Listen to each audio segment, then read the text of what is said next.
Good morning to you and welcome to the Morning Outlook. I'm Rachel Jones reporting live from Kalkine TV Sydney studios.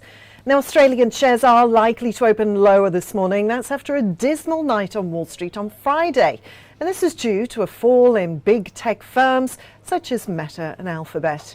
But export-based shares are expected to get a lift from strong commodity prices today, thereby limiting losses.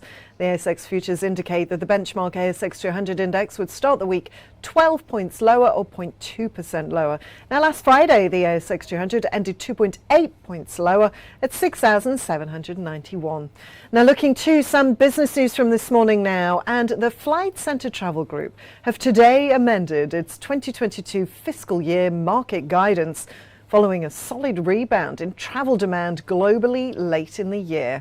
Flight Centre now expects an underlying EBITDA loss between $180 million and $190 million versus prior guidance between $195 million and $225 million. The company now expects to break even on an underlying EBITDA basis for the 6 months to the 30th of June, a major turnaround after significant losses through to February 2022.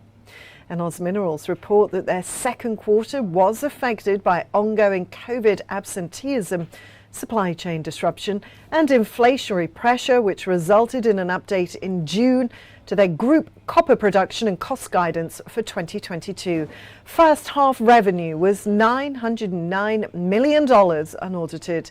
The Carajás East hub in the copper gold region of Brazil is on track to produce the higher end of its guided production range. Oz Minerals also entered into a conditional term sheet with Havila Resources for the grant of an option to purchase the Kalkine copper project in South Australia after a study phase.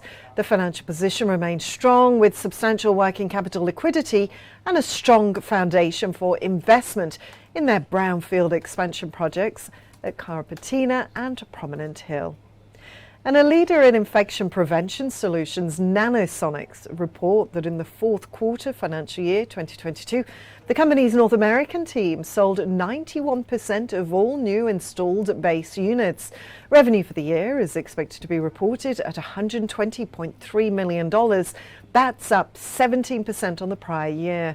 Shipping volumes through the Nanosonics facility in Indianapolis are up over 100% compared with the pre-transition period, with no disruption in supply to customers and sufficient capacity in place to fulfill expected future growth. Well, now it's time for a very short break, but stay tuned for more news set to affect your trading day.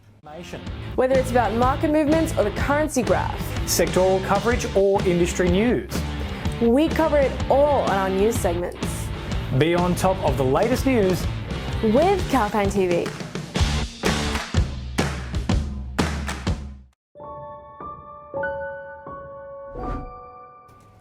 And welcome back to the Morning Outlook Report. I'm Rachel Jones. Looking to the US, and on Wall Street, the Dow Jones fell 0.45%, the S&P 500 dipped 0.9%, and the Nasdaq ended 1.9% lower. The gains recorded by Dow Jones and S&P 500 marked their biggest weekly percentage gains in 4. In Europe, the Stoxx 50 was flat, the FTSE rose 0.1%. The DAX also ended flat and the CAC rose 0.2%. The MSCI index rose 3.1% for the week. Now, crude prices on Friday closed below $95 per barrel for the first time since April. This fall was triggered by softening global demand outlook and the resumption of some Libyan crude oil production. WTI crude ended 1.7% lower at $94.70 a barrel. Brent crude futures fell 0.6% to $103.20 a barrel. Gold prices ended higher after a 5-week of falls on softening US dollar and bond yields. Spot gold rose 0.2% to $1,721 per ounce. That's all for our Morning Outlook Report here on Kalkine TV. Have a great day trading. Stay tuned for more market updates and economic news live throughout the day. This is Rachel signing off for now.